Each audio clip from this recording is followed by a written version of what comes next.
Halo semuanya, selamat datang di podcast KPU Kota Sukabumi. Ruang diskusi yang informatif, inspiratif, dan tentu saja selalu dekat dengan kepemiluan. Hari ini kita kedatangan tamu spesial, yaitu anggota KPU Provinsi Jawa Barat. Selamat datang Pak Adi Saputro. Iya, terima kasih sudah mengundang saya di podcast KPU Kota Sukabumi. Selamat datang di podcast KPU Kota Sukabumi, ruang podcast yang selalu memberikan informasi kepada masyarakat Kota Sukabumi. Sebelumnya, izin bertanya pimpinan terkait ada halayak yang ingin tahu Pak Adi Saputro itu siapa sih gitu. Lahir di mana, terus masuk sebagai penyelenggara itu sejak kapan, seperti itu. Ya, terima kasih pertanyaannya. Pertama, saya ucapkan terima kasih ya kepada KPU Kota Sukabumi yang sudah mengundang saya di podcast kali ini. Perkenalkan, nama saya Adi Saputro. Ya, saya kalau lahir itu di Jawa Tengah ya, di Tegal. Saya pertama kali menjadi penyelenggara pemilu itu di tahun 2013. Ya, pertama kali saya menjadi anggota KPU Bandung Barat itu di tahun 2013, yaitu periodenya 2013 sampai 2018. Begitu ya. 10 tahun pimpinan. Ya, terus kedua saya terpilih kembali di periode 2018 sampai 2023 gitu ya. Nah, kemudian sekarang di periode ketiga saya di penyelenggara ini kebetulan di KPU Provinsi Jawa Barat untuk periode 2023-2028. Awal mula tertarik menjadi penyelenggara itu apa pimpinan? Ya, mungkin karena saya sebelumnya sebelum di KPU itu memang saya sudah punya kegiatan lah itu saya pernah membantu waktu itu di NDP dan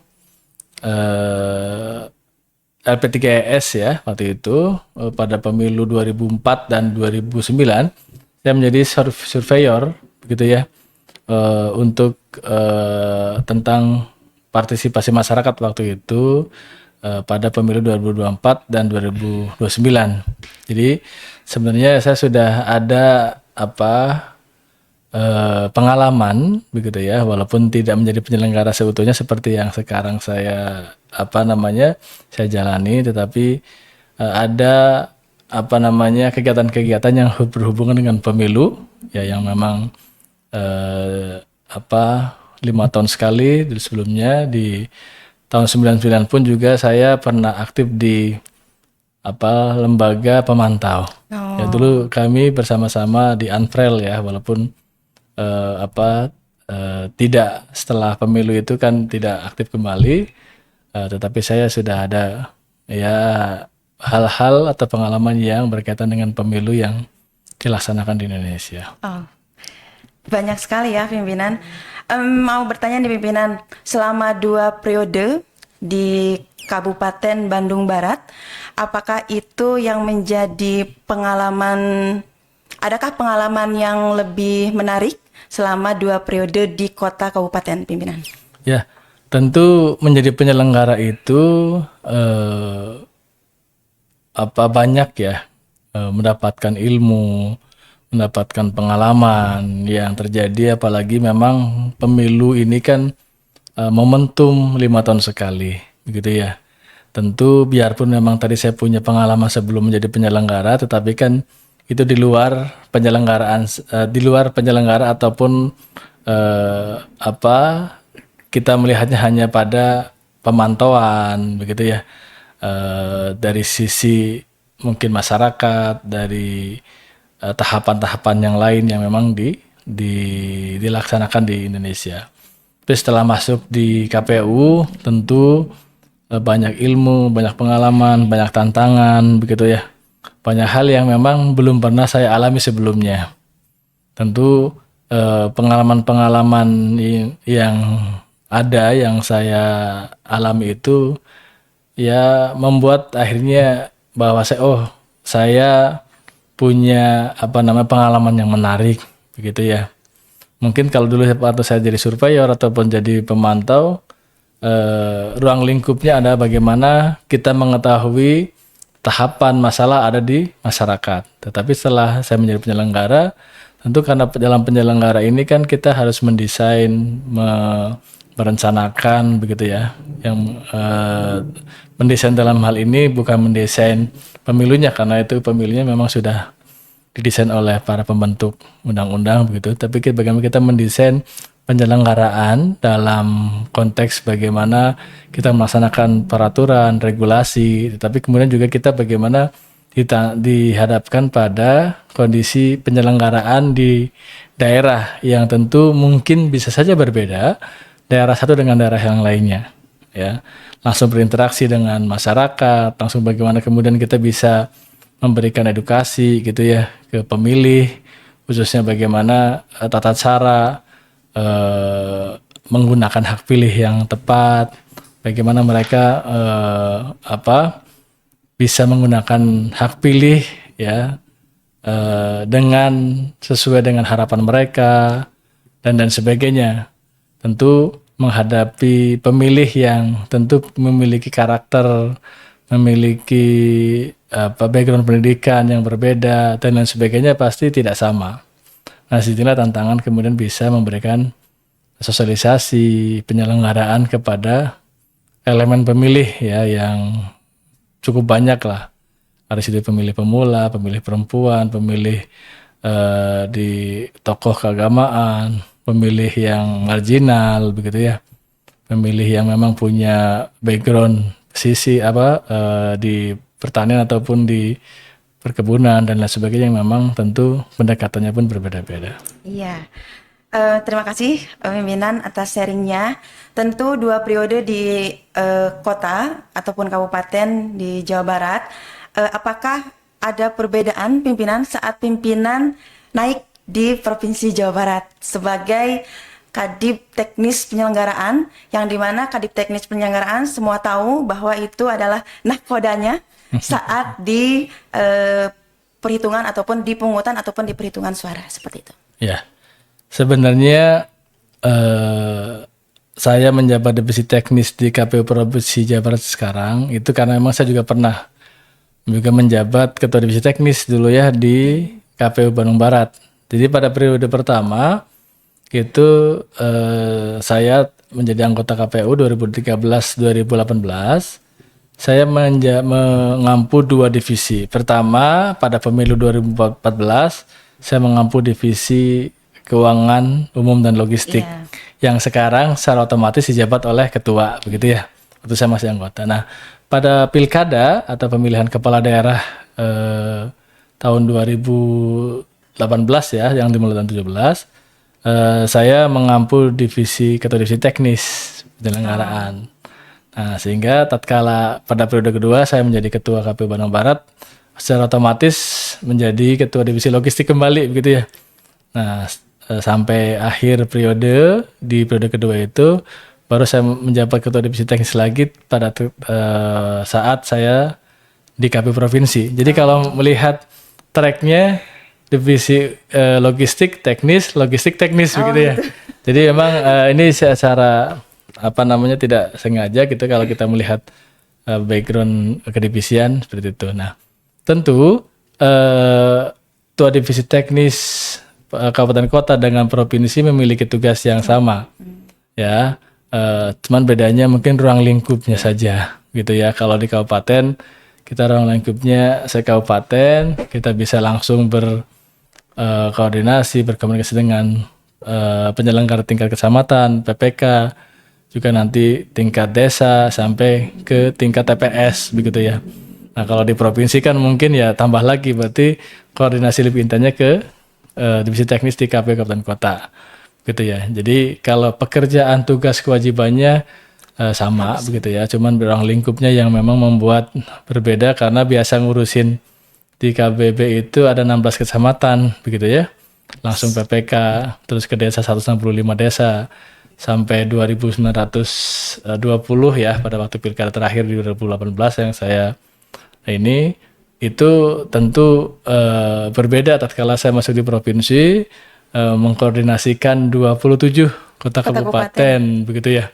Kecamatan 5 kecamatan 16 dengan kabupaten kota itu sudah beda. Tentu ruang lingkupnya yang lebih luas dan tantangannya juga pasti akan lebih berbeda ya dibanding pada waktu di Kabupaten Bandung Barat. Oke, siap. Terima kasih pimpinan. Nah, setelah di provinsi pimpinan, bagaimana KPU Provinsi Jawa Barat mempersiapkan diri dalam menghadapi tahapan teknis penyelenggaraan pemilu dan pemilihan serentak mendatang? Ya, tentu pertama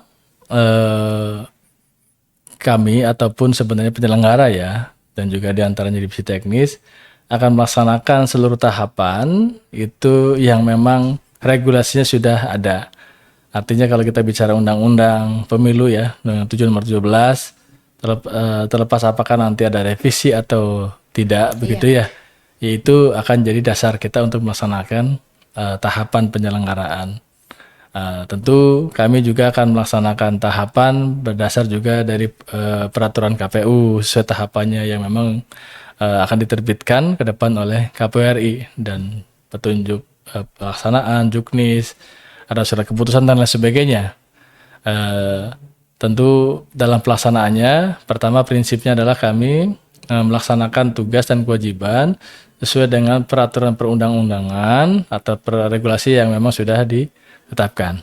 Nah, baru kemudian kami membuat rencana program-program yang memang tentu juga sudah didesain oleh KPU RI, begitu ya, program teknis. Kalau program teknis sebenarnya kan tahapannya sudah jelas ya, walaupun pada waktu saya menjadi divisi teknis pada 2014 dengan 2024 sekarang 2024 kemarin ya di provinsi berbeda. Dulu divisi verifikasi partai politik ya, pada saya waktu menjabat anggota di KPU Bandung Barat di 2014 itu masih sama divisi hukum. Tapi kemudian berikutnya pada pemilu yang kemarin di provinsi juga sudah diampu sama divisi teknis. Jadi dari mulai versi partai politik begitu ya, terus nanti pencalonan, ya, pemungutan penghitungan suara, dana kampanye begitu ya, terus rekapitulasi sampai penetapan calon terpilih itu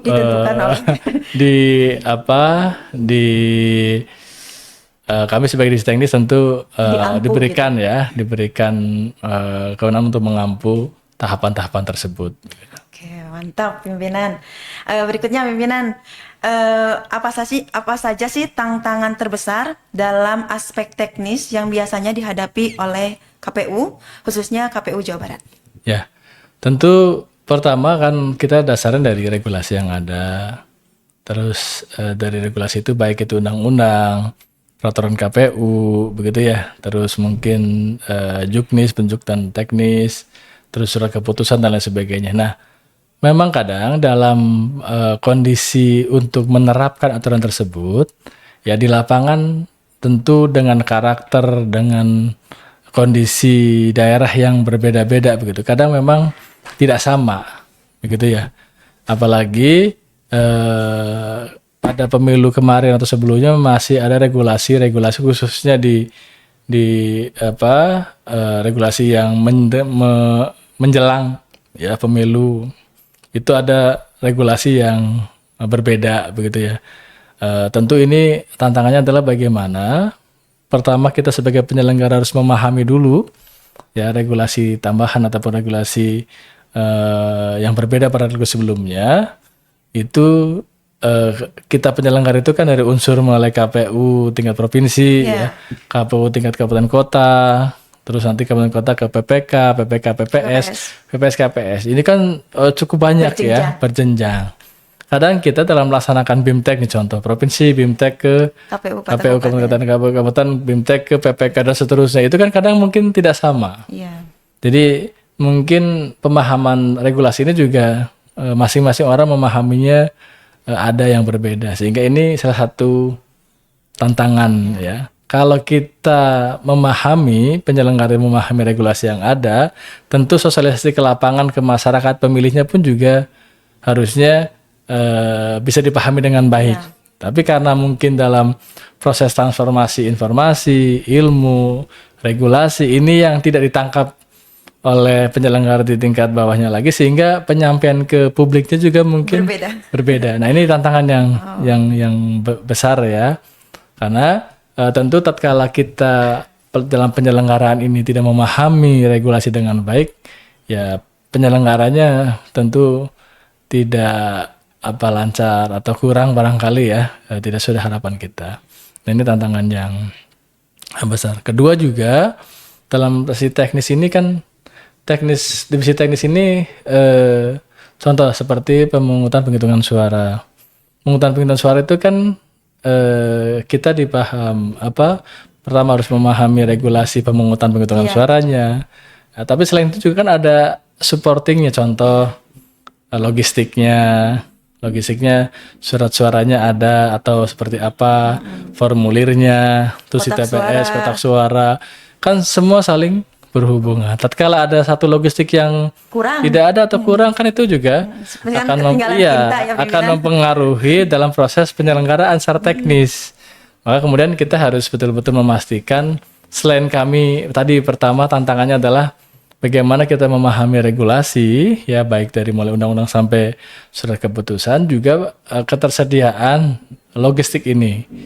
Nah, ini juga cukup sangat vital juga. Jangan sampai petunjuknya begini dengan logistik ini malah pas pada hari H tidak ada. Nah, tentu akhirnya kita harus saling kerjasama dengan divisi-divisi lain, termasuk data. Contoh data pemilih kita ada 300. Nah, pemilih 300 itu kan mungkin ada saja yang pindah memilih, ada yang meninggal, ada yang mungkin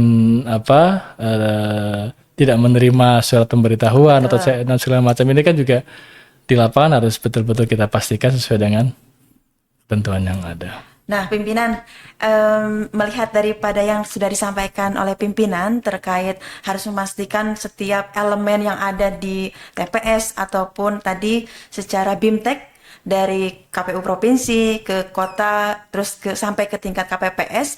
Nah, ada nggak sih pengalaman waktu kemarin ketika di pemilu ataupun pilkada yang terjadi di Jawa Barat yang itu pada akhirnya menjadi pelanggaran gitu, pimpinan, ataupun hal-hal yang di luar teknis penyelenggaraan seperti itu? Ya, sebenarnya kalau BIMTEK dari RI ya, KPU RI meminta kami di provinsi, kabupaten kota, dan berjenjang lah sampai ke TPS.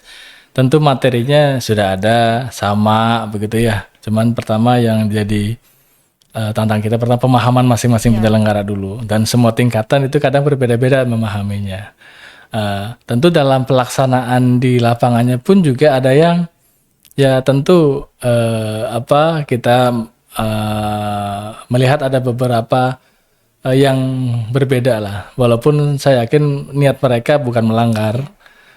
Contoh bagaimana menjumlah begitu ya di hasil gitu, atau C hasil plano atau yang besar begitu ya, itu kadang salah jumlah atau kadang karena kecapean gitu ya, salah menulis begitu ya. Yang harusnya angka 18 jadi 81 contohnya begitu. Atau mungkin ada yang pas karena pemilu kita kan ya, khususnya pemilu kan ada 5 surat suara dari mulai presiden gitu ya sampai ke surat suara ke DPRD kabupaten kota. Tentu proses menghitung dari mulai jam 1 jam 2 yang dilaksanakan oleh penyelenggara tingkat TPS itu kan sampai malam, bahkan sampai ada yang besoknya lagi. Tentu dengan kondisi yang capek, lelah gitu kan. Kan kadang membaca, menulis itu kan sudah tidak stabil. Sudah tidak kondusif. Tidak kondusif lagi. Nah, ditambah mungkin di sini saksi atau pengawas TPS juga tidak tidak ada koreksi contohnya. Kan akhirnya jadi ada kesalahan yang kemudian terjadi ya. Walaupun kemudian dalam mekanisme rekap di tingkat kecamatan, kabupaten kota, provinsi sampai ke RI itu bisa dikoreksi. Nah, itu yang kemudian perlunya proses rekap itu berjenjang, kemudian supaya kalau ada hal-hal yang memang perlu dikoreksi di lapangan itu ya harus dikoreksi dalam forum rapat pleno tersebut. Siap, baik pimpinan. Nah, itu kan pimpinan itu secara teknis ya pimpinan. Nah, gimana di wilayah KPU provinsi melaksanakan strategi yang itu memastikan tahapan pemilu yang sesuai dengan luber jurdil gitu untuk yang ada di kota kabupaten yang ada di Jawa Barat gitu. Ya, ya pertama tadi saya sampaikan bahwa pertama kita harus memahami dulu regulasi. Ya, jangan sampai kita melakukan improvisasi begitu ya terhadap regulasi yang ada karena itu bisa berakibat fatal, gitu ya. Kedua, kita juga harus pastikan sarana prasarananya juga memang sudah tersedia dengan sesuai harapan, gitu ya. Baik itu nanti di penghitungan suara, tenda ataupun tempat pemungutannya.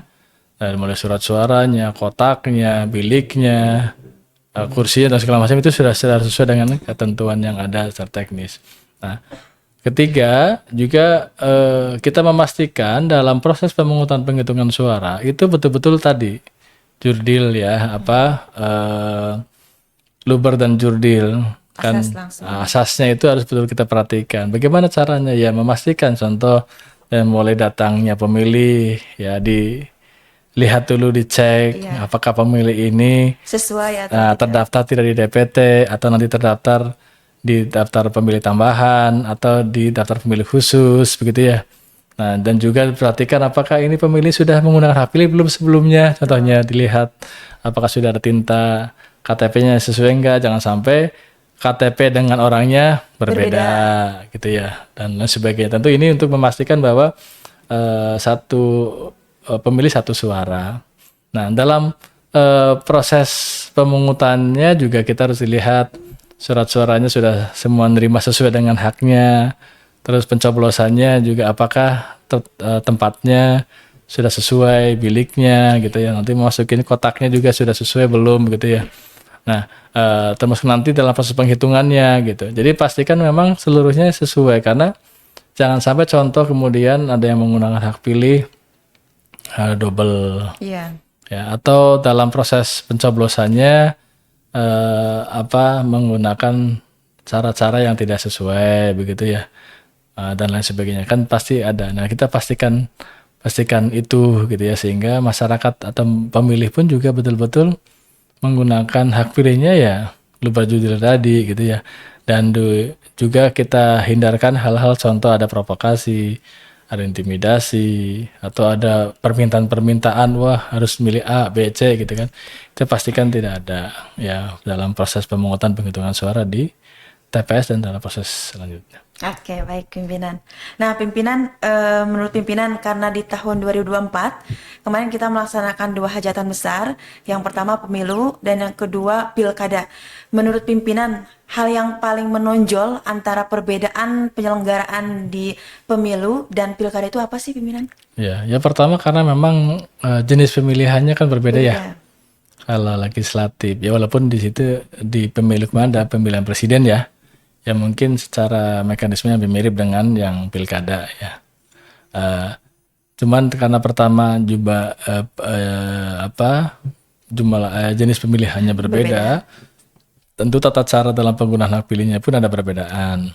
Contoh kalau yang walaupun dengan presiden dengan pemilihan kepala daerah hampir sama ada fotonya. Mungkin kalau yang di caleg DPR RI sampai DPRD kabupaten kota berbeda dengan yang DPD sama pilpres ataupun dengan pilkada tidak ada fotonya gitu ya, sehingga itu tata caranya ada perbedaan begitu ya dari jenis pemilihan. Dari jenis pemilihan juga dalam regulasi contohnya karena pemilu ada 5 surat suara, pemilihnya pun di dalam TPS paling banyak 300 ya, kalau pilkada 500 begitu ya atau 600 lah 500 sampai 600 sehingga dari jumlah pemilihnya aja hanya berbeda ya. Terus kemudian dari penggunaan atau kelengkapannya walaupun memang sama ya, di TPS itu ada surat suara, ada formulir, ada kotak, ada bilik, ada tinta dan lain sebagainya sesuai dengan sama kalau sarana prasarananya sama. Cuma yang membedakan tadi surat suaranya berbeda. Mungkin kalau surat suara pada pileg itu karena calonnya banyak jadi besar sampai 52 kali 82 begitu ya. Tentu proses menutup, membuka, mencoblos itu juga bagi masyarakat yang khususnya mereka berusia lanjut gitu ya. Itu cukup punya tantangan lah gitu. Tapi kalau yang pilkada kan Tinggal kecil dibuka, iya, gitu kecil. ya, dan calonnya pun juga tidak banyak. Nah, proses pencalonannya pun juga tidak kompleks ya atau sebanyak caleg, karena kalau caleg kan seperti kemarin Jawa Barat saja sampai 1890-an lah kurang lebih ya. Nah, sedangkan kemarin kan pilkada kan cuman 3 paslon begitu, 5 paslon. Paling banyak, Ya, paling banyak. ya kemarin kan 4 paslon segala macam, sehingga untuk pengurusan persyaratannya pun juga tidak sebanyak caleg. Kalau caleg kan satu-satu. Iya. Satu orang ini. Pilkada pun juga sama, satu orang calon gubernurnya, calon wakilnya. Cuman kan maksudnya tidak sebanyak itu. Tentu dalam pengelolaannya pun lebih ringan lah, begitu ya. Walaupun syarat-syaratnya sama atau mirip pada antara pileg dengan pilkada. Iya. Terima kasih pimpinan. Nah, pimpinan kan KPU itu adalah Komisi Pemilihan Umum, di mana penyelenggara daripada pemilu dan pilkada. Tentu kita kan punya mitra yang bernama Bawaslu. Nah, bagaimana KPU Provinsi dalam mengkoordinasikan mitra dalam rangkaian pemilu agar berjalan lancar dan juga tanpa ada pelanggaran-pelanggaran di antara di saat proses pemilu ataupun pilkada gitu. Ya, pertama tentu karena penyelenggara kita kan ada 3 ya, KPU, Bawaslu, juga DKPP.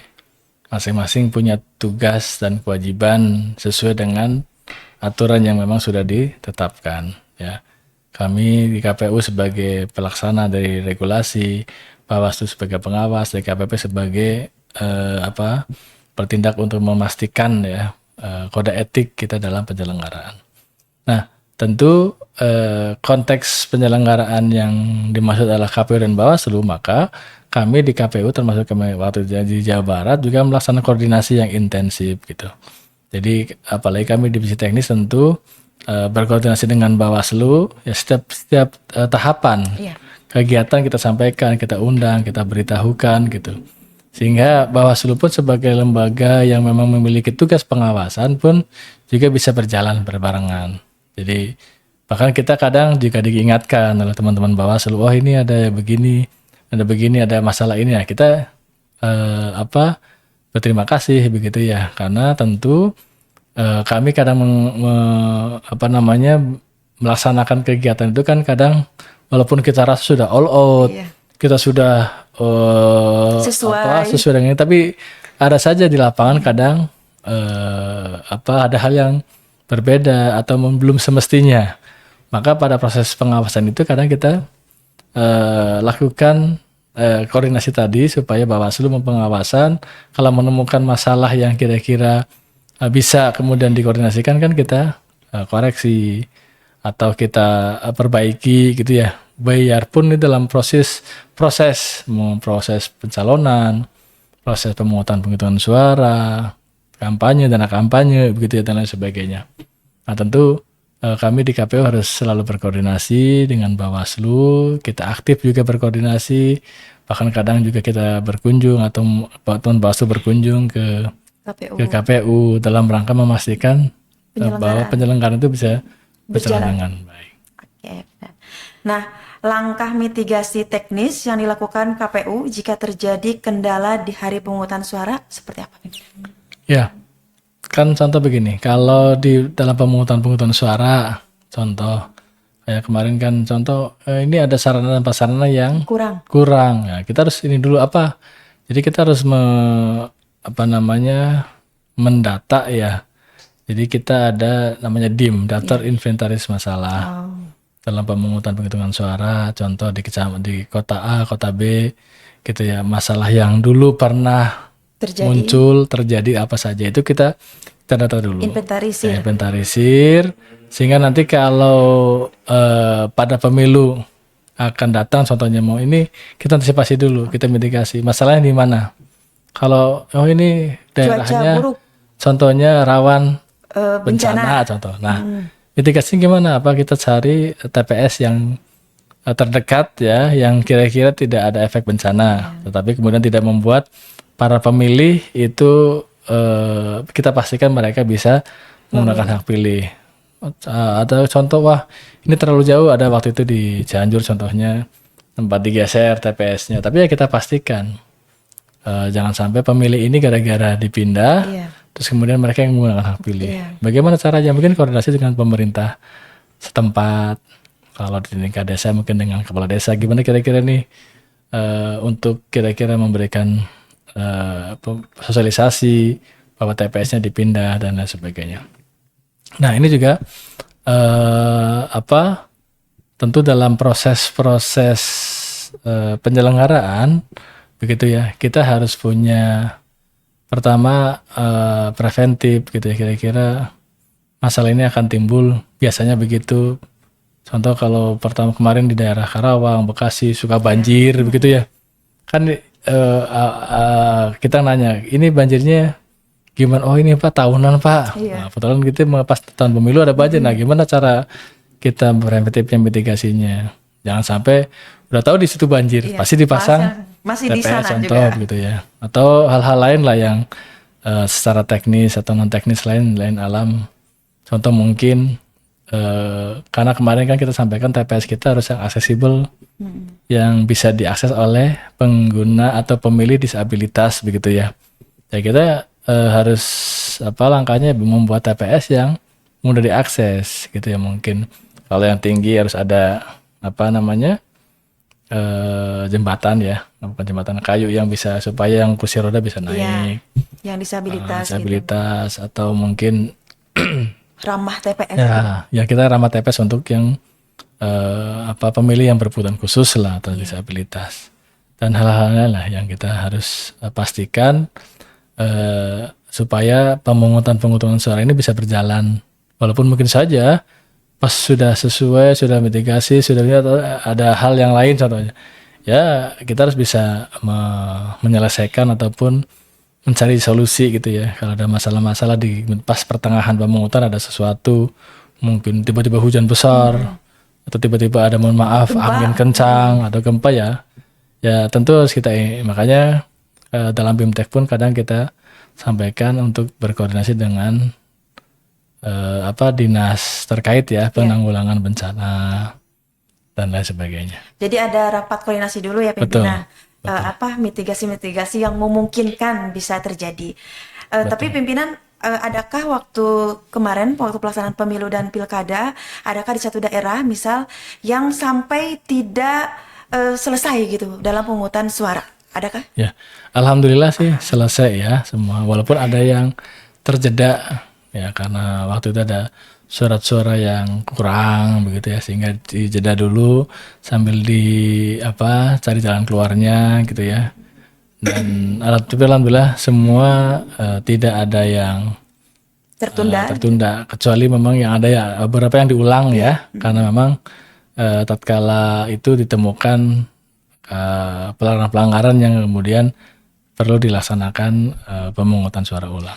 Berarti secara teknis penyelenggaraan di pemilu ataupun pilkada secara keseluruhan dipastikan lancar begitu ya pimpinan ya? Ya, Karena alhamdulillah. tidak ada penundaan seperti bencana ataupun gempa di daerah tertentu gitu pimpinan ya? Ya, alhamdulillah berjalan dengan lancar ya Luar di biasa. kondisi yang ada di Jawa Barat. Luar biasa pimpinan. Kembali lagi pimpinan. Nah, mengingat daripada perkembangan teknologi, sejauh mana KPU memanfaatkan sistem digital seperti Sirekap atau aplikasi lainnya untuk memperkuat aspek teknis penyelenggaraan? Ya, ini juga yang sedang menarik ya, di beberapa kajian-kajian kita di FGD di kota kabupaten juga di tempat-tempat lain itu memang juga sekarang sudah mulai banyak penggunaan teknologi dalam penyelenggaraan pemilu atau pilkada. Atau mungkin ada yang sekarang sudah mulai membahas bisa nggak e-voting gitu ya, e-counting, e-recapitulation dan lain sebagainya. Tentu pemilu yang kita laksanakan kemarin masih menggunakan ya kalau istilah bahasanya manual lah begitu ya. Iya. Mencoblos ya, merekap, walaupun KPU juga sudah membuat beberapa aplikasi-aplikasi, bahkan seluruh tahapan itu ada aplikasi-aplikasi yang berbasis teknologi ya. Contoh dari mulai verifikasi parpol ada Sipol Ya nanti ada dalam pencalonan ada silon. Iya. Dalam perekrutmen badan penyelenggara ada siakba, ya. Terus di pemungutan suara ada apa sirekap, Iya. ya, dan lain sebagainya. Tentu apa teknologi-teknologi yang kemudian dibuat oleh KPRI juga membantu tugas dalam penyelenggaraan. Walaupun memang khususnya di sirekap itu masih sebagai alat bantu. Jadi hasil dari sirekap tidak serta-merta menjadi hasil atau acuan untuk dijadikan penetapan. Tetap penetapannya secara berjenjang, rekap-rekap dari mulai tingkat kecamatan, tingkat kabupaten, provinsi sampai ke tingkat RI. RI. Nah, tentu proses-proses tahapan atau tahapan-tahapan yang ada karena memang ya kita kan negara sedang membangun, apalagi teknologi ini kan sudah tidak mau sadar tidak sadar kita berhadapan dengan teknologi yang semakin kesini semakin maju. Ya tentu contoh membahas bagaimana sih berkampanye dengan menggunakan teknologi medsos. Tapi semuanya kan dibikin aturan oleh baik itu peraturan undangan ataupun peraturan KPU terkait hal tersebut. Nah tentu sejatinya teknologi ini harusnya bisa memudahkan, membantu tugas baik kami penyelenggara, peserta gitu ya, dan para pihak untuk dalam penyelenggaraan. Seharusnya begitu gitu loh. Walaupun kadang kita menemukan efek-efek begitu ya, mungkin teknologi medsos, contoh seharusnya caleg itu punya akun yang didaftarkan, ataunya tidak didaftarkan semua, atau mungkin dalam penggunaan teknologinya kemudian punya efek mohon maaf provokatif begitu ya, atau hate speech gitu ya, dan lain sebagainya yang membuat akhirnya ada efek-efek negatif dalam proses tahapan-tahapan tersebut. Tapi itulah mungkin bagian dari bagaimana menggunakan teknologi begitu ya, yang hari ini bisa langsung diakses oleh siapapun. Ya kan, termasuk itu juga membantu contoh bagaimana mensosialisasikan tahapan pemungutan suara. Selain kita melakukan BIMTEK, selain kita sosialisasi tatap muka, kan kita juga bisa menyampaikan tata cara edukasi ke masyarakat kan bisa menggunakan teknologi. Ya, tentu ini kita tetap harus beradaptasi dengan teknologi yang ada, yang berkembang dan juga diterbitkan atau ditetapkan oleh KPRI.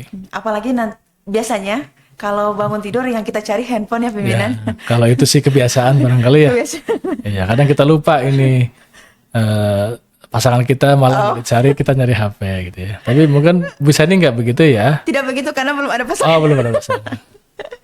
Ya pimpinan, nih terkait kan teknis penyelenggaraan itu saat di pemilu ataupun pilkada itu hampir 24 jam itu memastikan bahwa penyelenggaraan itu bisa terselenggara dengan baik. Nah, teknis penyelenggaraan ini kalau di non tahapan ngapain sih pimpinan? Ya, jadi kita itu kan sebenarnya masih melekat ya tugas kewajiban kita di luar pemilu pilkada. Kalau pemilu pilkada sih memang tidak ada libur. Ya, tidak ada no holiday lah begitu. Kalender ya. hitam. Kalender semuanya hitam. Ya, bahkan contoh event-event seperti hari raya Idul Fitri atau itu pun juga ya hari H atau hari kedua aja, yang lainnya sudah karena memang tahapannya. Jadi hari kerja KPU tatkala pemilu atau pilkada atau pemilu ini kan hari kerja hari kalender. Ya. Nah, sehingga tetapi bukan berarti setelah pemilu pilkada kita tidak kerja, kita ada kerjaan.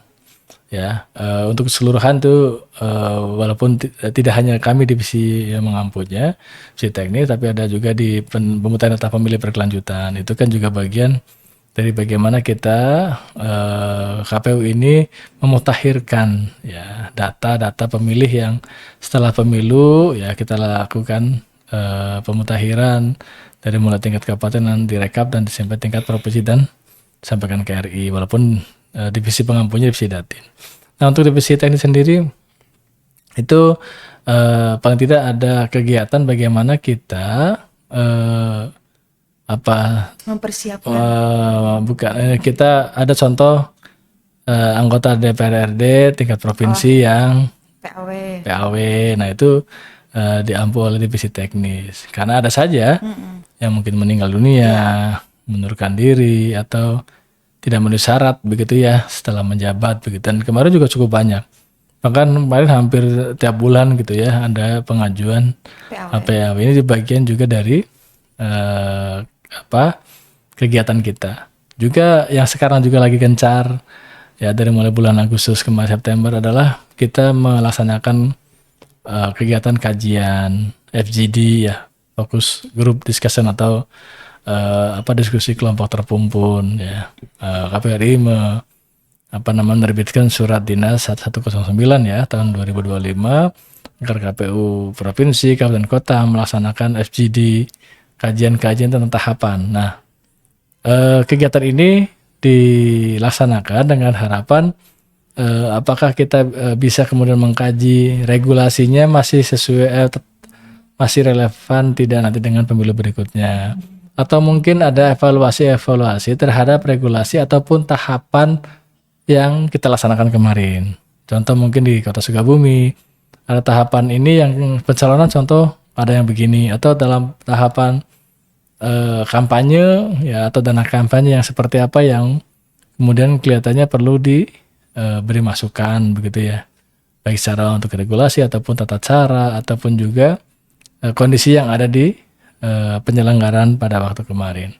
Nah tentu kajian FGD ya ini juga bagian bagaimana kita bisa masih melaksanakan tugas lah ya dan kewajiban kita, sehingga biarpun pemilu atau pilkada sudah selesai, tugas kita masih ada ya, baik itu rutin ataupun kegiatan-kegiatan yang sifatnya mengkaji regulasi, tahapan, dan lain sebagainya untuk meningkatkan kinerja pemahaman, termasuk juga merefresh pemahaman kita begitu ya. Tentang kadang kan kita kalau sudah ini lupa lagi Undang-Undang 7 2017, peraturan KPU yang tentang teknis pencalonan yang mana, ya pemungutan yang mana. Nah kan itu bisa kemudian mengingat-ingat kembali juga untuk kemudian kita bisa melakukan evaluasi baik kita, kinerja kita, dan kondisi yang ada pada waktu. Makanya kemarin juga kan ada kegiatan berbagi pengalaman yang dilaksanakan oleh KPRI ya, dan berjenjang ke kabupaten kota sampai ke provinsi dan kabupaten kota. Nah, pimpinan kan tadi sudah disampaikan oleh pimpinan terkait teknis penyelenggaraan itu ngapain kalau di non tahapan. Jadi ini bisa jadi informasi juga untuk teman pemilih bahwasanya yang namanya tahapan ataupun non tahapan tetap secara penyelenggaraan itu dilaksanakan baik daripada penguatan kapasitas, tadi ada forum diskusi yang dilaksanakan ataupun dalam rangka mengkaji terkait kepemiluan seperti itu ya pimpinan. Jadi FGD itu sudah dilaksanakan se-Jawa Barat pimpinan. Iya, tinggal berapa kota kabupaten lagi lah. Insya Allah bulan September ini sudah bisa diselesaikan semua. Sudah selesai ya pimpinan. Dan insya Allah nanti ke depan juga ada kegiatan-kegiatan yang membahas ya tentang tahapan, tentang regulasi, sehingga ya harapannya proses penyelenggaraan tidak berhenti tatkala pemilu dan pilkada saja, tapi terus gitu ya, sehingga nanti kedepannya kita bisa mempersiapkan penyelenggaraan yang lebih baik. Pengalaman kemarin jadikan evaluasi buat kita untuk kemudian kita tingkatkan dan lain sebagainya. Jadi membangun fondasinya dari sekarang juga ya pimpinan. Ya, kita kan ini kan pemilu ini kan siklus ya. 5 tahunan, terlepas nanti apakah pemilu ke depan regulasinya seperti yang putusan MK 135 atau tidak, itu kan pembuat undang-undang ya, pembentuk undang-undang, kita hanya melaksanakan. Tapi tentu siklus ini harus kita pahami bahwa momentum pemilihan umum, momentum pemilihan itu adalah kan hajat. Hajat negara, hajat bersama, sehingga ya kita harus bisa ya pertama memahami siklus dan aturan tersebut, juga kita bisa meningkatkan kinerja kita. Mungkin pada pemilu 2024 begini, ke depan kira-kira antisipasinya gimana supaya itu terjadi kembali contohnya dan lain sebagainya. Oke, siap. Terima kasih pimpinan. Terakhir pimpinan, apa pesan pimpinan untuk masyarakat Jawa Barat agar dapat berpartisipasi aktif dalam setiap tahapan penyelenggaraan? Ya, tentu kami berharap ya masyarakat atau pemilih ini juga memiliki kontribusi aktif, ya tentu positif gitu ya, dalam penyelenggaraan. Contohnya mungkin ada yang mau menjadi penyelenggara di tingkat sesuai level masing-masing, atau pada proses tahapannya masyarakat bisa mengawasi ataupun melihat ya, tahapan ini sesuai dengan ketentuan tidak gitu ya, walaupun mungkin ada Bawaslu tapi tetap saja kemudian masyarakat juga atau mereka ya, atau masyarakat atau pemilih bisa melakukan membantu begitu ya proses penyelenggaraan, mungkin sosialisasi ke lapangan. Maka kita kemarin ada program sosialisasi ya, yang mungkin juga Bu Seni lanjutan ya, yang Data pemutakhiran berkelanjutan. supaya kemudian proses edukasi begitu ya di masyarakat juga berjalan kembali. Tentu kami berharap masyarakat tidak hanya saja menggunakan hak pilih, walaupun pertama juga gunakan hak pilih ya dengan tepat sesuai dengan harapan mereka, tapi juga memberikan kontribusi lain begitu ya. Ya mungkin dengan melihat tadi proses tahapan atau terlibat dalam penyelenggaraan begitu ya, atau mungkin saja mau menjadi peserta, itu juga bentuk kontribusi ya.